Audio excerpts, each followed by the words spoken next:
The text message glowed on my phone screen like a ransom note. $500. Cash. No exceptions. My hands trembled as I stared at those words, sent by my own son, the price tag he'd placed on my grandbabies' heads. 3 months had passed since I'd held Emma and Tyler. 3 months of begging, negotiating, and now this cold transaction that turned my flesh and blood into commodities. Hey there, beautiful souls. I appreciate you taking the time to listen to my story today. I am curious, what part of the world are you tuning in from? Drop your city in the comments below. All right, let us dive into what happened to me. I stood in my kitchen, fingers gripping the counter's edge until my knuckles went white. The ceramic tile felt cold beneath my bare feet, grounding me as rage and heartbreak warred inside my chest. Through the window, I watched November rain streak down the glass, each droplet racing toward the ground, like tears I refused to shed anymore. My reflection stared back at me, a 57-year-old woman who'd raised her boy alone, worked double shifts at the hospital for 20 years, paid for his college education, only to become a customer in his twisted marketplace. The phone buzzed again. Another message. Another twist of the knife. I grabbed my purse from the chair, yanked out my worn wallet, and counted the bills inside. $237. The rest sat in my checking account, money I'd saved for Christmas presents, for the kids' birthdays, for emergencies. I never imagined my own grandchildren would become the emergency. My car keys jangled as I snatched them from the hook. The drive to the ATM took 12 minutes through rain-slicked streets, windshield wipers beating a rhythm that matched my pounding heart. Other drivers honked as I sat too long at a green light, lost in memories of rocking Emma to sleep during those first precious weeks, of teaching Tyler his ABCs before this nightmare began. The ATM screen glowed harsh blue in the gray afternoon. I punched in my PIN with shaking fingers, requested the withdrawal, and watched my savings drain away. The machine spat out crisp bills, 25 20s that felt like burning coal in my palm. I shoved them into an envelope, sealed it, and drove toward the address he'd texted. His house stood in a neighborhood I'd helped him afford, the down payment a gift for his 30th birthday 2 years ago. The lawn needed mowing. Paint peeled near the garage door. I parked at the curb, killed the engine, and sat there breathing slowly, deliberately, forcing oxygen into lungs that felt wrapped in barbed wire. The envelope sat on the passenger seat, fat with my capitulation. I stepped out into the rain, let it soak my hair and shoulders as I walked up the driveway. Each footstep felt like walking toward a cliff's edge. The doorbell chimed somewhere inside, followed by the thunder of small feet racing toward the entrance. "Grandma! Grandma's here!" Emma's voice pierced through the wood, sweet and pure and completely unaware of the transaction that had purchased this moment. The door swung open. My son stood there, tall and cold-eyed, his hand extended palm up before I'd even crossed the threshold. "You got it?" I pressed the envelope into his waiting hand without speaking. My jaw clenched so tight my teeth ached. He didn't count it, didn't thank me, just stepped aside to let me enter. Emma crashed into my legs, arms wrapping around my knees with the fierce love only a 5-year-old possesses. I knelt down, and Emma's small hands found my face, still wet from the rain. Her fingers traced the water droplets on my cheeks like she was painting. Behind her, 3-year-old Lucas peeked around the corner of the hallway, his thumb in his mouth, eyes wide and uncertain. He'd been younger the last time I'd scraped together the money, 4 months ago, and I could see him struggling to remember me. My son disappeared into the kitchen without another word. I heard the refrigerator open, the crack of a beer can, the sound of him settling onto the couch in the next room where the television blared some sports commentary. The envelope would be on the counter now, joining whatever other cash he'd extracted from wherever else. Emma tugged at my sleeve, pulling me toward the living room where toys lay scattered across the carpet like debris after a storm. I followed her lead, my knees protesting as I lowered myself to the floor beside a plastic castle missing half its turrets. Lucas crept closer, curiosity finally overcoming his hesitation. "We got new crayons," Emma announced, racing to a cardboard box overflowing with art supplies. She dumped them out, the cylinders rolling across the hardwood in every direction. Lucas squealed and chased a red one that spun under the coffee table. I gathered the scattered crayons, my hands moving automatically while my mind tracked the minutes. $500 bought me 2 hours. Not a minute more. Last time I'd stayed until 6:47, 7 minutes over, and he'd called me the next day demanding an additional $50. I'd sent it through a payment app, my finger trembling over the confirm button. Emma pressed a piece of paper into my hands, already decorated with violent purple scribbles. "Draw me a butterfly." My hand cramped around the yellow crayon. I sketched wings, antennae, the body segmented and careful. Emma leaned against my shoulder, her breath warm on my neck, smelling like grape juice and innocence. Lucas wedged himself on my other side, sticky fingers grabbing at a green crayon. The television volume increased. My son's message was clear. He wouldn't be joining us. Wouldn't be pretending this was a family visit. This was a transaction, and he'd fulfilled his end by opening the door. I drew flowers for Emma, then a sun, then a house with smoke curling from the chimney. My fingers moved across the paper, while my eyes memorized everything. The way Lucas's hair stuck up in the back, the small scar on Emma's knee from some accident I hadn't witnessed, the mismatched socks on her feet. I cataloged every detail like a thief stealing diamonds, hoarding these observations to examine later in my empty apartment. Emma's hand covered mine, stopping the crayon mid-stroke. "Why do you cry when you visit?" I pulled my hand away, dragging it across my cheek. The moisture there surprised me. I hadn't realized the tears had escaped. I pressed my palms against my eyes, applying pressure until I saw spots, then dropped them to smooth Emma's hair. The strands caught on my rough fingertips, evidence of the extra shifts I'd been picking up at the hospital laundry facility. "Grandma's just happy," I said, the lie tasting like copper. Lucas tugged at my sleeve, oblivious.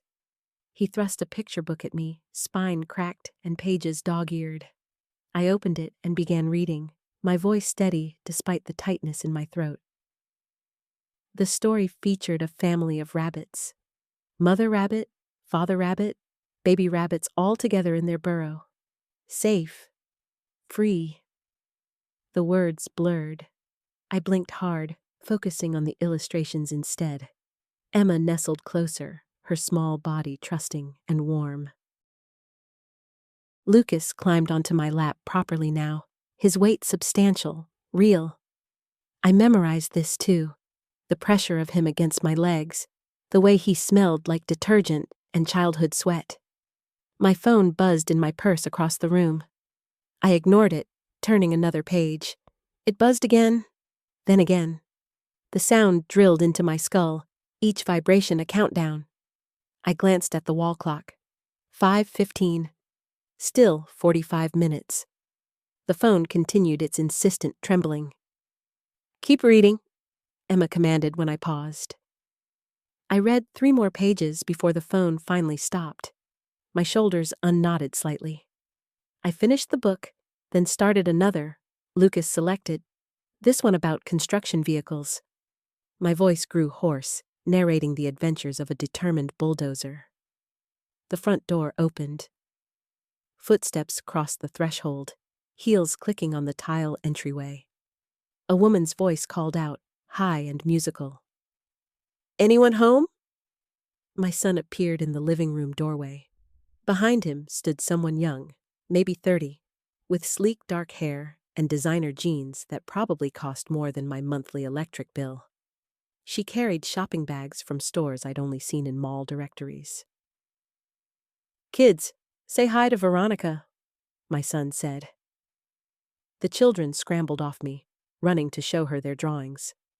Veronica crouched down, her movements graceful, her smile wide and seemingly genuine. She exclaimed over the purple scribbles, praising Emma's butterfly that I had drawn. I stood slowly, my joints protesting. My son watched me with flat eyes, the same eyes that used to light up when I came home from work, back when he was small, back when love wasn't itemized on a payment app. "Mom, Veronica and I need to talk to you." He gestured toward the kitchen. I followed them, my feet heavy. The kitchen gleamed with stainless steel appliances and granite countertops, a far cry from the apartment where I'd raised him, where the stove only had 3 working burners and the refrigerator hummed like a dying engine. Veronica leaned against the counter, still holding her shopping bags. My son crossed his arms, his stance wide and blocking. "We're planning a trip to Cancun next month," he said. "The kids are coming. We'll be gone 3 weeks." The words hit like fists. 3 weeks? 21 days? I calculated automatically. $10,500 if I wanted to see them every other day. More than 3 months of my salary. My hand found the counter edge, gripping it. The granite felt cold, unforgiving under my palm. "That's nice," I heard myself say. Veronica shifted her shopping bags. "It'll be educational for them. Cultural exposure." I nodded, not trusting my voice for more words. My son's jaw worked like he was chewing something tough. Neither of them looked directly at me. "We leave on the 15th, he added. 2 weeks away. I had 2 more visits, maybe 3 if I skipped groceries, if I walked to work instead of taking the bus, if I unplugged everything in my apartment except the refrigerator. "I should go," I said. "It's almost 6. "You've got time." But his tone suggested otherwise. I returned to the living room where Emma and Lucas had already redirected their attention to Veronica's shopping bags. They pulled out tissue paper, exclaiming over wrapped packages. "Birthday gifts," Veronica explained. "For her niece." I collected my purse, checking that my wallet was still inside. A habit formed from necessary caution. The children waved absently as I moved toward the door. I wanted to grab them, hold them, brand this moment into my memory to sustain me through the coming drought. Instead, I raised my hand in return, fingers trembling.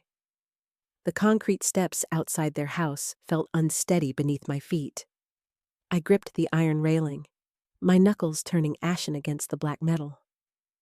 The evening air pressed against my face, thick with approaching rain. Behind me, their door clicked shut, a sound like a lock turning in a cell. My car sat 3 houses down, a 12-year-old sedan with rust spreading across the rear panel like a disease. I fumbled with my keys, dropping them on the pavement. When I bent to retrieve them, my knees cracked loud enough that a passing jogger glanced over. I pretended not to notice, jamming the key into the door lock. Inside the car, I didn't start the engine. My hands shook too violently. The steering wheel blurred in front of me as pressure built behind my eyes. I pressed my palms against them, willing the tears back. The vinyl seat creaked as I shifted, trying to find a position that didn't make my chest feel so hollow. A tap on the window made me jump. Marcus stood there, my son, his face darker in the fading light. I rolled down the window manually. The electric controls had died 2 years ago. "You forgot this." He held out Emma's drawing, the one with our stick figures holding hands. I took it, the paper already curling at the edges. Our fingers didn't touch. Thanks. He didn't move away. His weight shifted from foot to foot, the same restless motion he'd had as a boy when something bothered him. I waited, holding my breath. The trip, he started, then stopped. His jaw clenched, released. We could maybe set up a video call while we're gone. That would be nice. The words came out flatter than I intended. He stepped back from the car, hands sliding into his pockets. I'll text you the details. The window went up as he walked away. I watched him in the rear-view mirror, his shoulders squared, his stride confident. When had he learned to move like that? Like someone who'd never known doubt or hunger or the weight of other people's judgment. The engine turned over on the third try. I pulled away from the curb, the drawing on the passenger seat beside me. At the stop sign, I picked it up, studying the careful way Emma had drawn my hair. Gray strands mixed with black, accurate even in crayon. My apartment building loomed ahead, a 5-story brick structure with chipped mortar and windows that rattled in their frames. I parked in my assigned spot, number 42, beneath a tree that dropped sticky sap onto the hood. The walk to the entrance took me past overflowing dumpsters and a broken playground, where 3 teenagers smoked cigarettes on the rusty swings. Inside, the elevator was out again. I climbed the stairs to the 4th floor, my thighs burning by the second landing. The hallway smelled of curry and cigarettes and something else, something sour that might have been backed-up plumbing. My door key stuck like it always did, requiring a particular angle and a firm shove. The apartment greeted me with silence. 1 bedroom, 1 bathroom, a kitchen with cabinets that didn't close properly. I set my purse on the counter, smoothed Emma's drawing, and pinned it to the refrigerator with a magnet shaped like a sunflower. The other drawings, there were 11 now, fluttered as I opened the freezer. Inside sat 3 frozen dinners and a bag of green beans. I'd bought them on sale, marked down because the packaging was damaged. The microwave hummed as it heated my meal, the sound punctuated by my neighbor's television through the thin wall. I ate standing up, fork scraping against the plastic tray. The food tasted like salt and cardboard, but I finished every bite. Waste wasn't something I could afford. My phone sat on the counter, silent. I picked it up, scrolled through my bank account. The $500 withdrawal showed at the top of the list, followed by $50 for utilities, $35 for gas, $20 for the copay on my blood pressure medication. My next paycheck arrived in 6 days. After rent, I'd have $342 for everything else. The math spiraled in my head. Numbers colliding, multiplying, dividing into smaller and smaller pieces until they meant nothing at all. I dropped the phone onto the counter and pressed my palms against the laminate surface. The edge bit into my skin. My breath came shallow, tight across my ribs. I forced my lungs to expand, counted to 4, released slowly. The drawings on the refrigerator rustled again as I moved past them. I needed to see the numbers written down, needed to understand what I could sacrifice next. My checkbook sat in the junk drawer beneath expired coupons and rubber bands that had lost their elasticity. I pulled out the register, flipped past entries dating back 3 months. Each line told a story of careful rationing, groceries bought in small amounts, gas purchased $10 at a time, medical appointments postponed until symptoms became unbearable. My pen hovered over the next blank line. $500, due in 27 days. My hand trembled as I wrote it down. The numbers darker than the others, pressed harder into the paper. The pen tip tore through when I underlined it twice. A door slammed somewhere in the building. Footsteps thundered overhead. Running children, probably, or someone late for a shift. The sound traveled through the ceiling, making the light fixture sway slightly. Dust motes danced in the dim glow. I walked to my bedroom, barely large enough for the full-sized mattress and dresser I'd owned for 20 years. The closet door stood open, revealing clothes arranged by necessity rather than season. Work scrubs dominated one side. On the other hung 3 outfits for church, 1 pair of jeans, 2 sweaters with pills forming under the arms. The shoebox sat on the top shelf, behind winter blankets I'd need soon. I pulled it down, felt its weight in my hands. Inside were birthday cards Emma and Thomas had made years ago, when they were small enough to sit on my lap. Their handprints in paint, now faded to pale brown and pink. A Mother's Day card with Best Mommy written in crayon. Beneath those sat photographs. My son at his high school graduation, cap tilted slightly crooked, smile genuine. My son at his wedding, his wife beside him in ivory lace, both of them laughing at something someone had said off camera. My son holding Emma as a newborn, his face transformed by wonder. I studied that last photograph, searching for the moment everything changed. Trying to identify when his eyes had shifted from warmth to calculation. When my grandchildren had become commodities with price tags attached. The photo trembled in my grip. I set it down carefully, aligned it with the others, closed the box. My jaw ached from clenching my teeth. The phone rang from the kitchen. I left the shoebox on the bed and returned to answer it, already knowing who it would be. The hospital's number glowed on the screen. "Fisher," I said. "Joyce, it's Pam." The staffing coordinator's voice carried exhaustion. "Martinez called out for tomorrow's double. Can you cover?"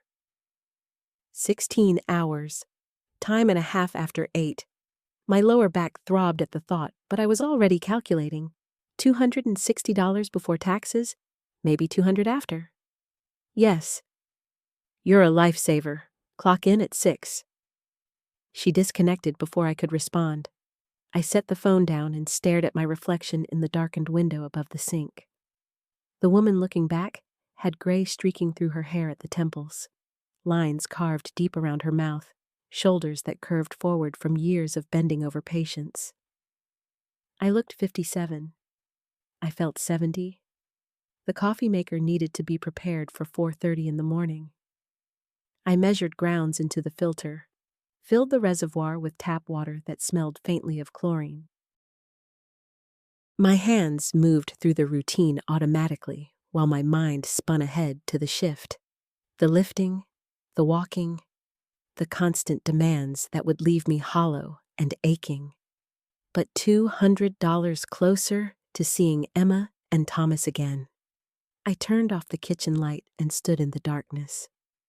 Through the walls came muffled sounds of other lives, arguments, laughter, a baby crying, television voices discussing things that didn't matter. My apartment felt smaller in the dark, the air heavier, pressing against my chest. I pushed through the hospital's staff entrance at 5:58, my badge catching on the lanyard twice before the reader beeped green. The familiar smell hit immediately. Industrial cleaner layered over something organic and sour that never quite disappeared. Fluorescent lights hummed overhead, bright enough to make my eyes water after the pre-dawn darkness outside. The locker room was empty. I changed into my scrubs, the fabric stiff from too many washings, and shoved my purse into the narrow metal compartment. My phone buzzed as I closed the door. A text from an unknown number, but I knew who it was before I opened it. "Mom, I need the money by Friday, or you can't come. Trevor wants to take the kids to his parents instead." Trevor, my son's partner, who had convinced him that charging me was somehow reasonable, somehow justified. My thumb hovered over the keyboard, words forming and dissolving. I typed, "I'm working on it." Deleted it. Typed, "Please don't do this." Deleted that too. Finally. I understand. The phone went dark. I pressed my forehead against the cool metal of the locker and breathed through my nose until the pressure behind my eyes subsided. The emergency department was chaos when I reached the nurses' station. A trauma had rolled in during shift change. Motorcycle versus guardrail. 2 residents were shouting orders over each other, while a patient in Bay 3 screamed about spiders crawling under his skin. The night shift charge nurse, whose name I could never remember, barely glanced up as she thrust a tablet at me. "You've got Bays 7 through 12. 7's a chest pain, probably anxiety. 8 needs an IV restart. 9's waiting on CT results. 10 through 12 are still being cleaned." She was gone before I could ask about the screamer in Bay 3. I clipped the tablet to my waistband and headed for Bay 7, sidestepping a janitor mopping something dark and viscous from the tile. The wet floor sign was already up, its yellow plastic bright as a warning flare. Bay 7 contained a woman about my age, sitting upright on the gurney, with her arms wrapped around her ribs. Her husband stood beside her, one hand on her shoulder, his face pale under the harsh lighting. I washed my hands at the sink and pulled on fresh gloves, the latex snapping against my wrists. "Mrs. Patterson? I'm Joyce, your nurse today." "Tell me about this chest pain." She described it while I wrapped the blood pressure cuff around her arm, tight, squeezing, radiating to her jaw. "Started an hour ago." Worse when she breathed deeply. Her vitals were stable, heart rate only slightly elevated. I attached the cardiac leads while she talked, my fingers working automatically to place the electrodes in the right positions. The monitor beeped to life, showing a normal sinus rhythm.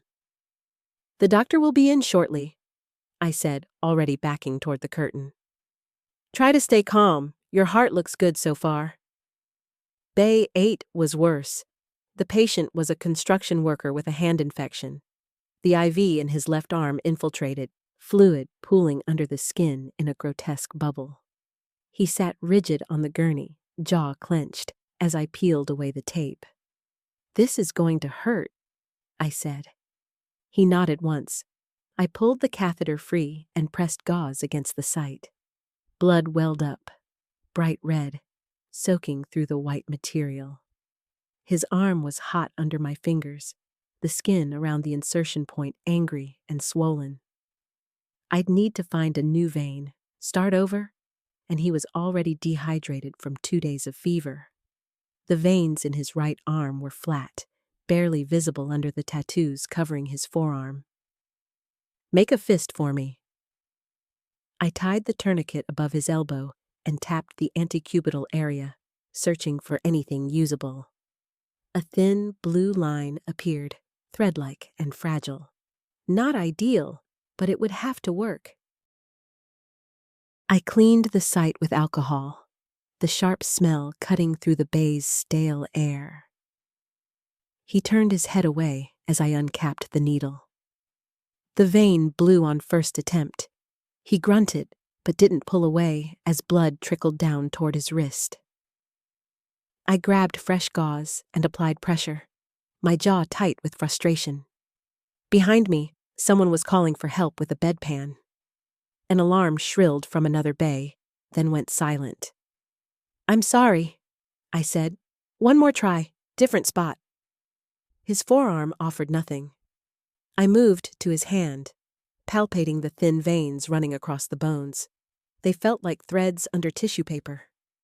I selected the straightest one and held his hand steady. The catheter angled shallow, advancing slowly until blood flashed in the chamber. Relief flooded through my shoulders as I threaded the plastic portion forward and secured it with tape. The saline lock flushed clean. By the time I finished Bay 9, a diabetic with blood sugar over 400, lethargic and confused, my lower back had started its familiar grinding ache. 3 hours down, 13 to go. I downed a cup of water at the station and checked my phone. Another text. "Friday, Joyce. I mean it." My hands shook as I typed the reply. I'll have it.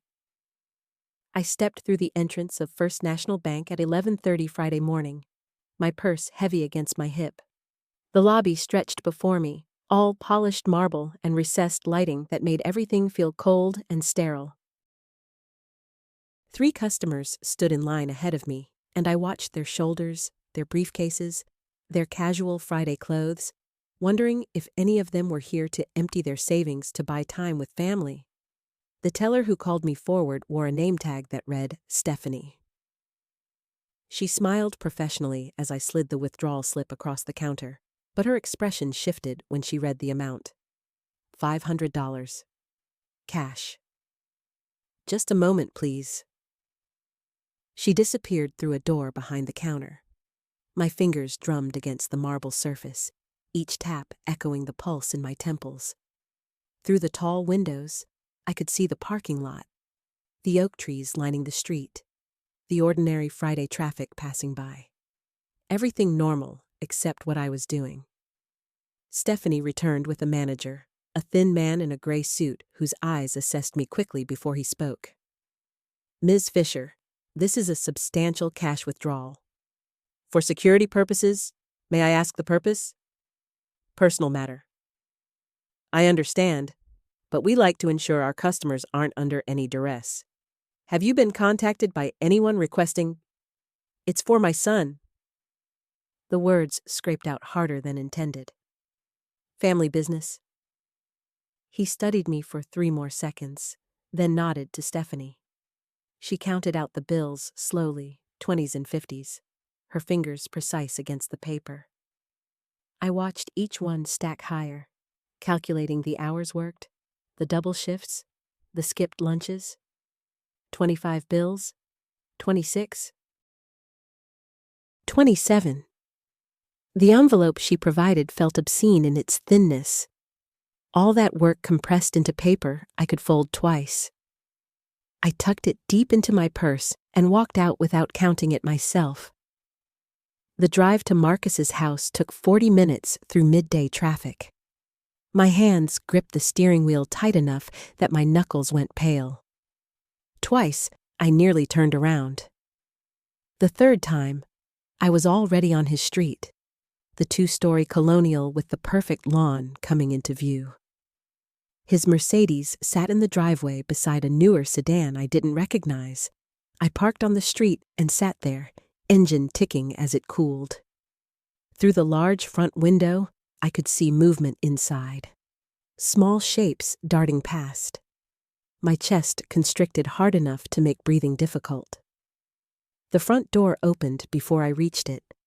Marcus stood in the doorway, 6'2" and broad-shouldered, wearing golf clothes. Behind him, I caught a glimpse of Aaliyah, his wife, disappearing up the stairs. "You're late," he said. "I told you 11. Traffic was, come in or don't. I have a tea time at 1. I crossed the threshold into the foyer. The house smelled like vanilla and coffee, spotlessly clean with family photos covering the walls. Photos I wasn't in. Marcus held out his hand, palm up, and I reached into my purse. The envelope passed from my fingers to his.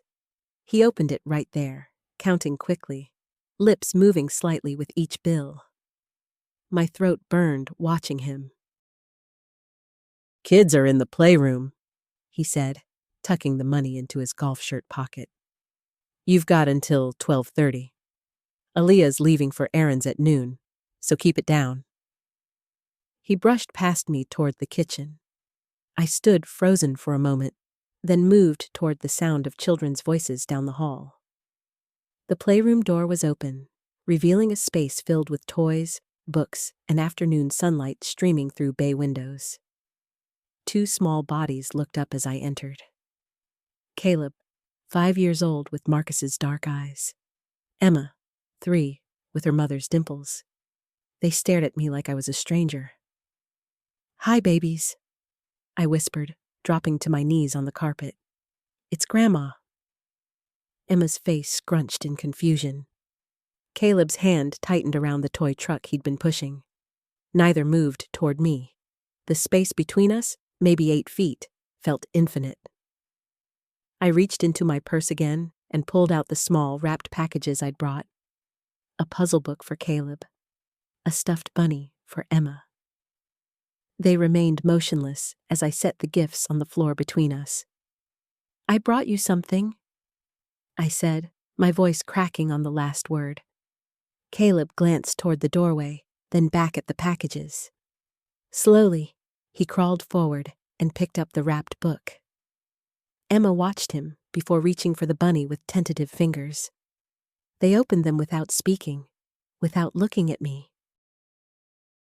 I spent the next hour on that playroom floor, building block towers that Caleb knocked down, making the bunny hop across the carpet for Emma. My knees ached against the hard floor. My back screamed from the position.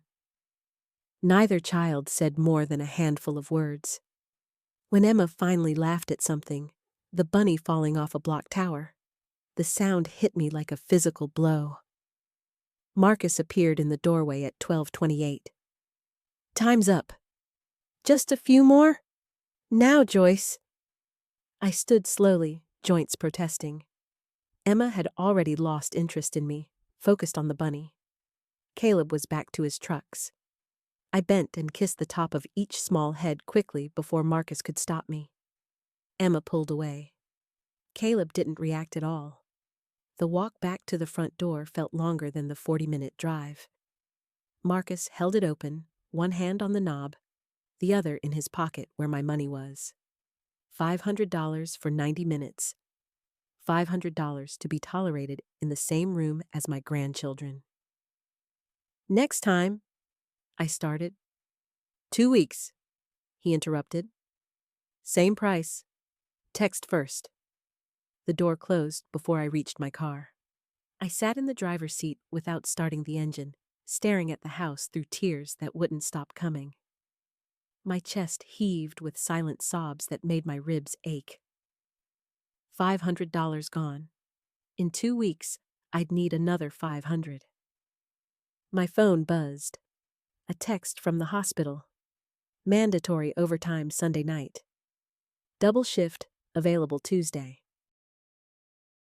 I stared at the messages, then at the house, then back at my phone. I started the car and drove home, already calculating which shifts I could pick up, how many extra hours I could work, how much I could save before the next payment was due. I stood in the kitchen at 2 a.m, the hospital scrubs still clinging to my skin with the sweat of a 16-hour shift. My hands trembled as I counted the cash on the counter. $340. Not enough. 2 more days until the 2-week deadline, and I was still $160 short. The overhead light flickered, casting shadows across the bills. I'd picked up every available shift, worked through lunch breaks, stayed late without logging overtime. My supervisor had started asking questions about the dark circles under my eyes, the way I sometimes swayed on my feet during rounds. My phone lit up on the counter. Marcus. The text contained no words, just a photo. Emma and Caleb playing in the backyard, their faces bright with joy I hadn't been allowed to witness. Below it, "Wednesday, 10 a.m. Don't be late." I grabbed the phone with both hands, squeezed until my knuckles went white. The screen blurred through tears that felt like acid. He knew. He knew exactly how much those pictures twisted inside me like a knife. The chair scraped against linoleum as I sank down, head in my hands. My daughter's photo smiled at me from the refrigerator. Linda, dead 3 years now from the cancer that had eaten through our savings before it took her life. Marcus had seemed kind back then, grieving and lost. He'd promised I could help with the children. Promised they'd need their grandmother. I stood abruptly, walked to the bedroom, pulled the shoebox from under the bed. Inside lay everything I'd kept for emergencies. Birth certificates, Social Security cards, the title to my paid-off car. Beneath those papers, a smaller envelope. I opened it with shaking fingers. The rings inside caught the lamplight. Linda's wedding band, her grandmother's engagement ring that should have stayed in the family. Marcus had given them back to me after the funeral, said he couldn't look at them. I'd promised myself I'd save them for Emma someday. The jewelry store opened at 9. I could get there before my shift, before Marcus's deadline. The pawn shop 3 blocks over would pay more. No questions asked. I held the rings up to the light, watched the diamond fracture into rainbows against the wall. Linda's face floated in my memory. 16 years old, trying on her grandmother's ring, laughing about the day she'd wear it herself. She'd worn it to her wedding, worn it in the hospital, even when the chemo made her fingers so thin it threatened to slide off. The rings clinked softly as I set them back in the envelope. My hands moved automatically now, pulling on jeans and a clean shirt, finding my purse, checking for my driver's license. 4 in the morning. The pawn shop wouldn't open for hours, but I couldn't stay in this apartment with those rings burning a hole through my conscience. I drove through empty streets, past the hospital where I'd worked for 33 years, past the elementary school where I'd walked Linda every morning. The pawn shop's neon sign buzzed in the darkness, closed but waiting. My car idled at the curb. I pulled the envelope from my purse, held it against my chest. Linda's voice echoed in my memory from the hospital bed, morphine soft. "Take care of them, Mama.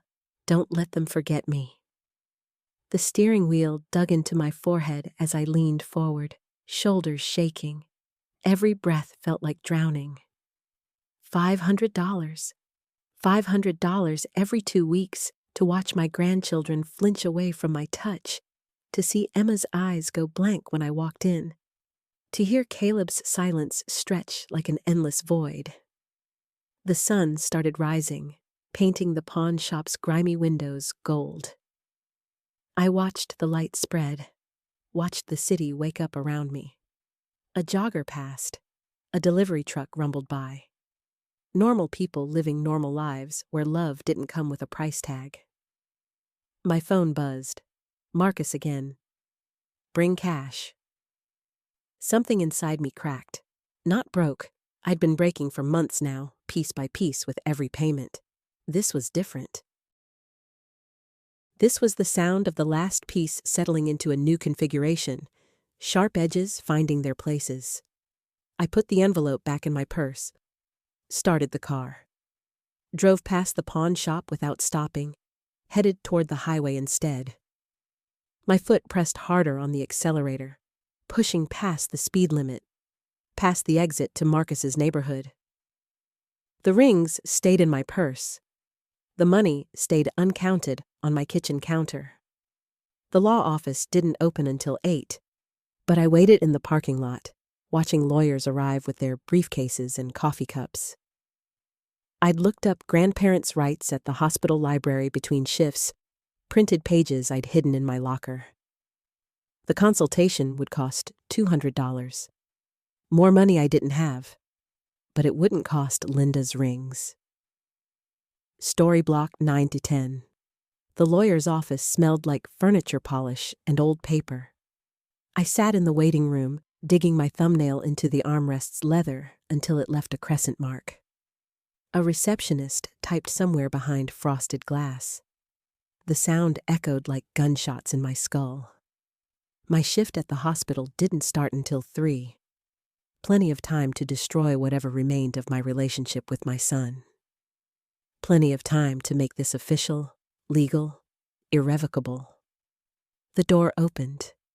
A woman in a gray suit gestured me inside. Her office was smaller than I'd imagined, walls lined with law books nobody probably read anymore. Everything was online now.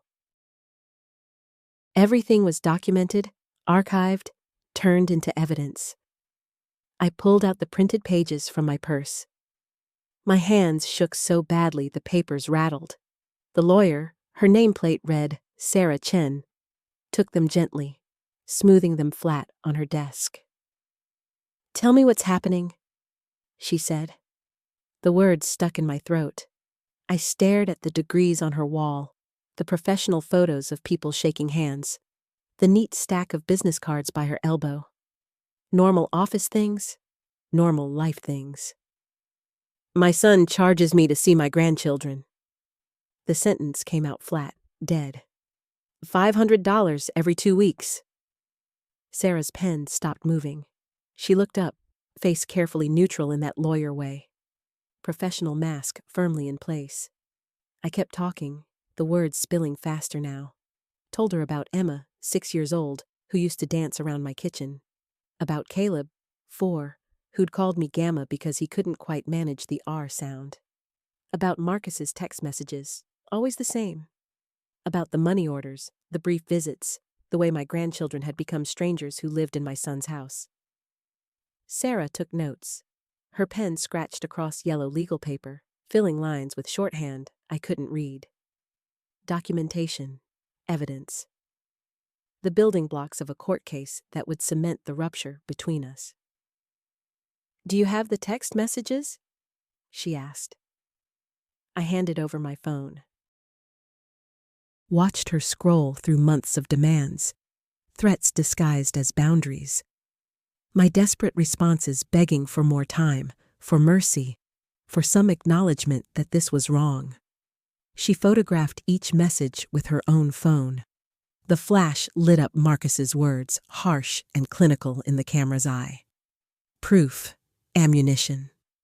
The foundation for a legal war I didn't want but couldn't avoid.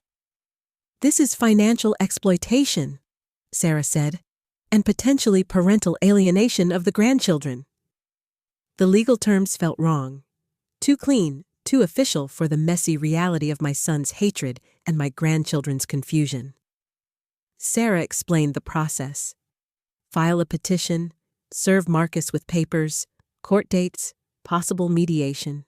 Worst case, a trial where we'd air everything in front of a judge who'd decide if I deserved access to my own blood. The consultation fee sat in an envelope on my lap. $200 in 20s I'd withdrawn yesterday, money earmarked for groceries I'd stretch further somehow. Sarah pushed a retainer agreement across the desk. $2,000 to start. More if it went to trial. I thought about Linda's rings, about the pawn shop owner's appraising eye, about the weight of gold against my finger, the only physical piece of my wife I had left besides photographs and memories. "I need time," I said. Sarah nodded, slid her card across the desk. Her fingers were ringless, nails painted a professional nude. No jewelry except small pearl earrings. Nothing that could be pawned, sold, traded for the right to love. I walked out into the parking lot. The sun had climbed higher, burning off the morning chill. My car sat where I'd left it, faithful and patient. Inside, the envelope with Marcus's latest payment still waited in my purse, next to the rings I hadn't pawned. My phone buzzed. Not Marcus this time. A voicemail from the hospital. Nina from scheduling, asking if I could pick up an extra shift tonight. Double time for the overnight. $240 before taxes. I called her back immediately. Said yes before she finished explaining. Another night without sleep. Another shift watching people die and recover and suffer, while I moved through it all like a ghost. But it was money that didn't require pawning memories or selling my wife's love.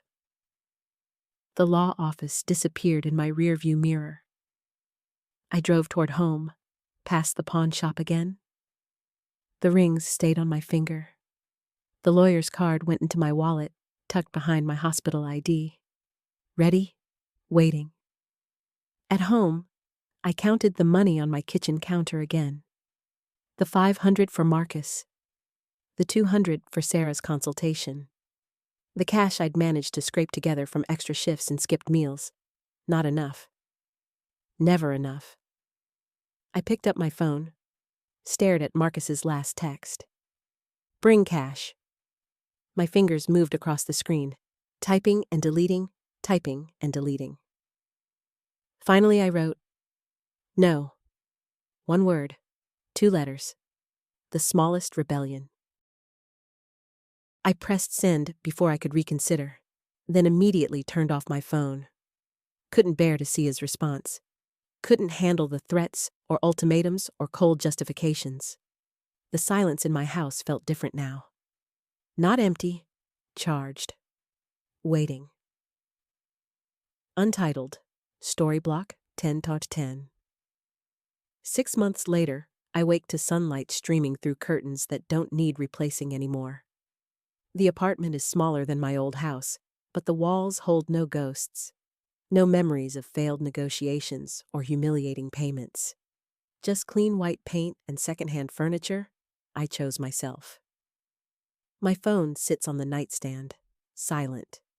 No demands, no price tags on love. Marcus stopped texting after the 3rd week, when he realized I wouldn't respond. The lawyer, Sarah Chen, her card now pinned to my bulletin board, filed the paperwork exactly as promised. Grandparents' rights, court dates, legal pathways instead of ransom payments. I stretch, feeling muscles that don't ache from double shifts anymore. Still working full-time at the hospital, but the desperation has lifted. No more pawning memories. The rings stay on my finger, catching morning light as I reach for my coffee mug. The support group meets Thursdays now. Different community center, bigger room. 12 regulars, faces I know by heart. Last week, a new woman showed up, daughter charging her $800 per visit. I watched her hands shake as she spoke, recognized my own trembling from months ago.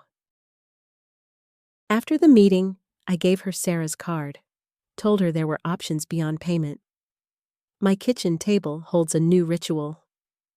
Tuesday mornings, I meet 3 other grandmothers from the group at a diner on Westbrook Avenue. We split pancakes and trade war stories, building something that looks like friendship. Helen sits to my left, fighting her own court battle. Margaret across from me hasn't seen her grandkids in 2 years. Rita at the end, saving every penny for a lawyer she can't yet afford. We don't just talk about pain anymore. Last Tuesday, Helen brought photos of her garden. Margaret shared recipes. Rita taught us a card game her grandmother taught her. Small rebellions against the narrative that we're only worth what we can pay. The court date is set for next month.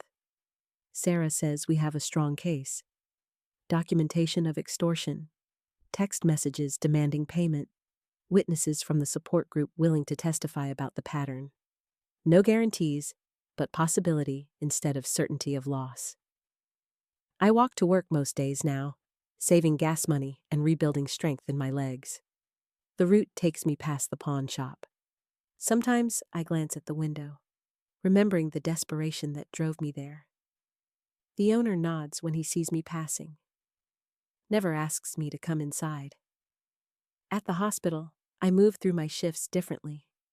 Still exhausted, still watching people suffer and heal, but I'm present now, not a ghost. A woman who made a choice. Said no. Survived it. My locker holds a photo I printed last week. Found it on my daughter-in-law's social media, public post I could access without payment. My grandchildren at a playground, faces bright with laughter. I don't know them yet. Maybe the court will give me that chance. Maybe not, but I know myself now.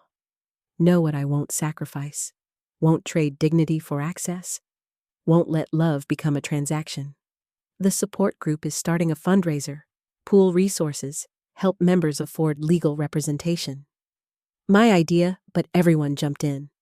Bake sales and donation drives and crowdfunding campaigns. Building something bigger than our individual battles. Saturday afternoon, I sit in my small living room with the new laptop I bought, used but functional. Start writing everything down. My story. The months of payments and pawned jewelry and desperate negotiations. The moment I said no. The slow rebuilding after. Maybe it helps someone. Maybe it just helps me. Either way, the words flow easier than they have in years. My phone buzzes. Text from Helen.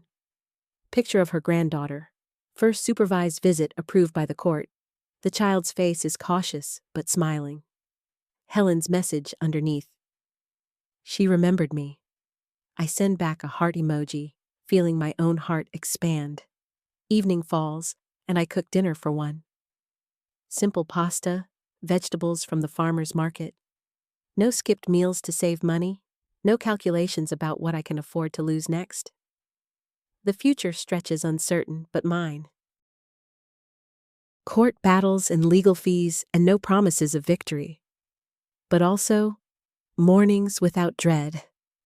Friendships built on shared struggle. The possibility of different endings. My reflection in the dark window shows someone I'm learning to recognize again. 57 years old, tired but standing. Grandmother fighting for rights instead of buying permission. Woman who discovered the price of dignity is sometimes everything and found it worth paying. The rings catch lamplight as I wash dishes. Still here, still mine, still sacred. Did you like my story? And which city are you listening from? Let's meet in the comments. If you like the story, you can support me by sending a super thanks so I can keep bringing more stories like this. Thank you so much for your sweet support. I'm looking forward to your comments on the story. On the screen, you can see 2 new life stories that I highly recommend. There's so much more on my channel. Don't forget to subscribe. See you in the next life story. With love and respect.